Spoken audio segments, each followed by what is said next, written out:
Someone betrayed you.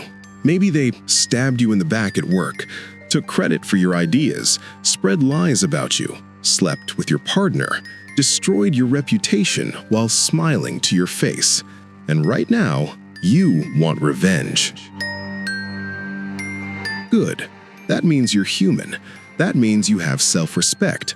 But here's what nobody's telling you about revenge. Every second you spend plotting how to hurt them back, they're still winning. Every night you replay what they did, they're living rent-free in your head. Every time you imagine the perfect comeback, you're giving them more power over your life. The worst part?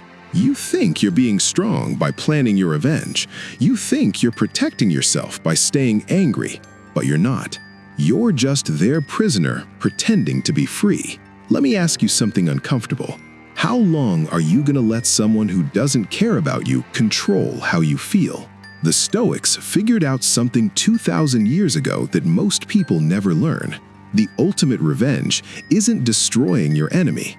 It's becoming so strong that their attack becomes irrelevant. Marcus Aurelius said, "The best revenge is to be unlike him who performed the injury." Not to hurt them back, not to expose them, not to make them suffer, to become so far above them that their existence stops mattering. That's not weakness, that's warfare at the highest level. Stay with me. This is going to make you uncomfortable before it makes you powerful. The brutal truth about revenge. Here's the truth nobody wants to hear. Traditional revenge is a trap. You think, if I hurt them back, I'll feel better. Really? Will you? Let's be honest about what actually happens. Scenario 1, you get your revenge. You destroy their reputation, ruin their career, turn people against them. And for about 48 hours, you feel amazing. Then what? The emptiness comes back. Because revenge doesn't heal the wound, it just temporarily distracts you from it.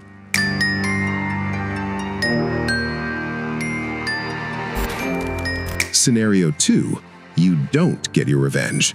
Maybe they're too powerful. Maybe you can't prove what they did. Maybe the world just doesn't care.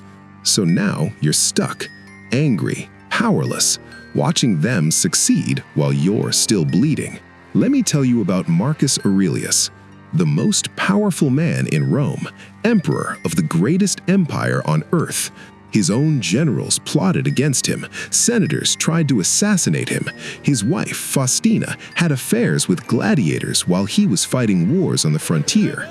He had the power to have every single one of them killed, slowly, publicly, brutally. You know what he did? Nothing. Not because he was weak, because he understood something that changes the entire game. Every minute you spend on revenge is a minute stolen from your greatness. He wrote this in his private journal. When you wake in the morning, tell yourself, the people I deal with today will be meddling, ungrateful, arrogant, dishonest, jealous, and surly. He knew people would betray him. He expected it. He prepared for it. And then he did something radical. He helped them anyway.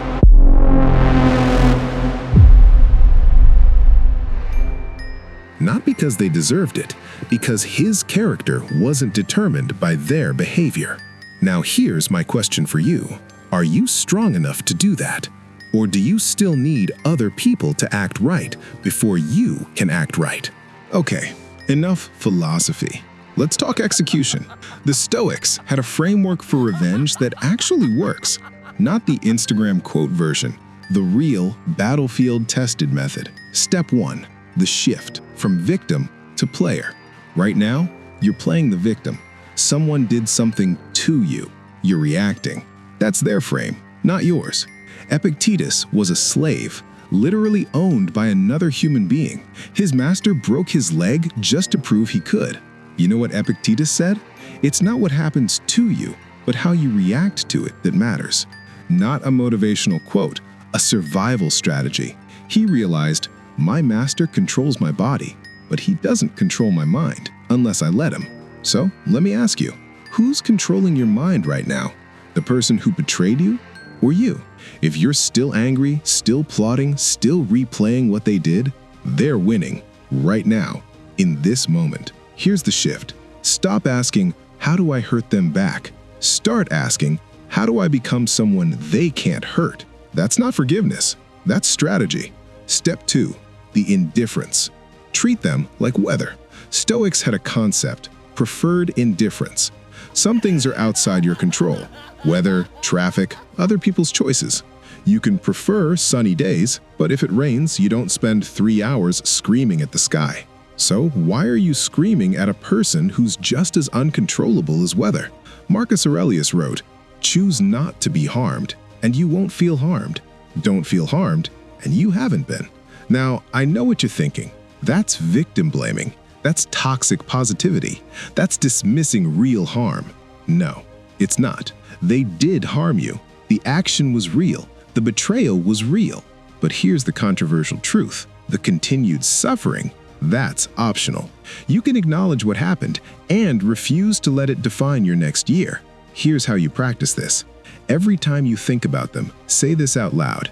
They are outside my control. My response is inside my control. I choose my response. Not once, 100 times, until your brain rewires. Can you do that? Or are you addicted to being the victim? Step 3, the upgrade. Become undeniable. Here's where Stoic revenge gets beautiful. While they're celebrating what they took from you, you're building something they can't touch. Seneca was exiled by the emperor, stripped of wealth, status, power, sent to a deserted island to die. You know what he did there? He wrote philosophy that's still read 2,000 years later. He became a better writer, thinker, and human being than he ever was in Rome. His revenge? He became immortal, while his enemies became footnotes. Here's your move. Stop obsessing over what they took. Start building what they can't. They took your job? Build a better career. They ruined your reputation? Build undeniable results. They betrayed your trust? Build unshakable character. Make them realize that attacking you was the worst strategic decision of their life, not because you destroyed them, because you became so successful that their attack just looks pathetic in hindsight. That's the revenge that lasts. That's the revenge that compounds. Step 4, the final move. Help them. Yes, really. Marcus Aurelius said, the best way to avenge yourself is to not be like that. Not just don't be like them, actively be better than them. I'm going to tell you something I've never shared publicly. 5 years ago, someone I trusted completely sabotaged a business deal, cost me 6 figures, lied to clients, made me look incompetent. I wanted to destroy them. I had emails, evidence. I could have ruined their career. I spent 3 months obsessing over it. 3 months where I built nothing, created nothing, just festered. Then I read Meditations, and I realized this person is living in my head rent-free. They did something to me once. I'm doing it to myself every single day. So I made a decision. I didn't forgive them. I didn't forget what they did, but I stopped letting it control my actions. 2 years later, I ran into them at a conference. They were struggling, business failing, reputation damaged by their own actions, not mine. And here's the crazy part. I helped them, introduced them to someone who could help their business, gave them advice they needed. You know why? Not because I'm noble, not because I'm a good person, because I wanted to know that they didn't break me, that I'm strong enough to help even people who hurt me. That's the ultimate power move. When you can look at your enemy and genuinely wish them well, not from weakness, but from strength, you've won, because you've become someone who can't be defeated by external circumstances. Can you do that? Or is your ego still too fragile? Let me be brutally honest about what this path requires. This is not the easy way. The easy way is hating them, plotting revenge, getting sympathy from friends, playing victim. The Stoic way is harder, because it requires you to do something terrifying. Take full responsibility for your response. Not for what they did, that's on them, but for what you do next, that's 100% on you. And here's what people won't tell you. When you stop playing victim, you'll lose friends. The people who loved hearing your revenge fantasies will feel uncomfortable around your growth. The ones who bonded with you over mutual hatred will distance themselves when you move on. I lost 3 friendships when I stopped obsessing over the person who wronged me. They didn't like the new version of me, the version that wasn't angry anymore, the version that was building instead of destroying. You'll also face judgment. People will say, "You're letting them get away with it. You're weak for not fighting back. You're being a doormat." Let them talk. Those are the people who've never wanted anything that matters. Marcus Aurelius ruled an empire. Epictetus influenced generations. Seneca shaped history. None of them wasted energy on petty revenge. So, whose strategy are you going to follow? The keyboard warriors who spend their lives angry, or the philosophers who built legacies? The transformation. Here's what happens when you actually live this. Phase 1, weeks 1 to 2. It feels wrong. Every cell in your body wants revenge. You'll have dreams about confronting them. You'll write angry texts you don't send. Normal. Expected. Keep going. Phase 2, weeks 3 to 6. The obsession weakens. You start noticing hours go by without thinking about them. You catch yourself building instead of plotting. This is when it starts working. Phase 3, months 2 to 6. Something shifts. You realize you haven't thought about them in days. When their name comes up, you feel nothing. Not forgiveness, not anger, nothing. That's when you know you've won. Phase 4, after 6 months. You see them, maybe in person, maybe online, and you realize they're exactly where they were. You're somewhere completely different. They're still playing the same small games. You've upgraded the entire playing field. Seneca said, "A gem cannot be polished without friction, nor a man perfected without trials." The person who wronged you didn't break you. They forged you. But only if you choose to be forged. If you choose revenge, you stay broken. So, here's your choice. Path 1, keep obsessing over what they did. Keep plotting revenge. Keep letting them control your emotional state from a distance. Stay angry, stay stuck, stay small. Most people choose this path.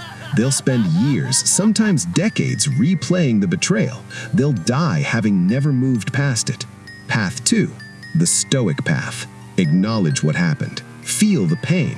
Then decide it doesn't get to define your next chapter.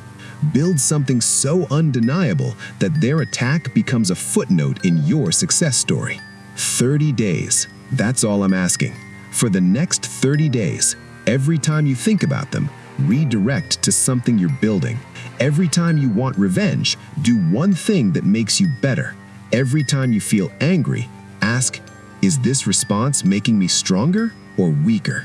In 30 days, you'll be unrecognizable. Not because you destroyed your enemy, because you built something they can't touch. Marcus Aurelius faced betrayal from the people closest to him. His response? He became one of the greatest philosophers in human history. Your enemy wants you stuck, angry, small, obsessed with them. The best revenge? Prove them wrong about you. Not by talking, by becoming. I'll see you in 30 days. Or I won't. That's outside my control. But whether you choose to be controlled by your past or empowered by your future, that's entirely in yours.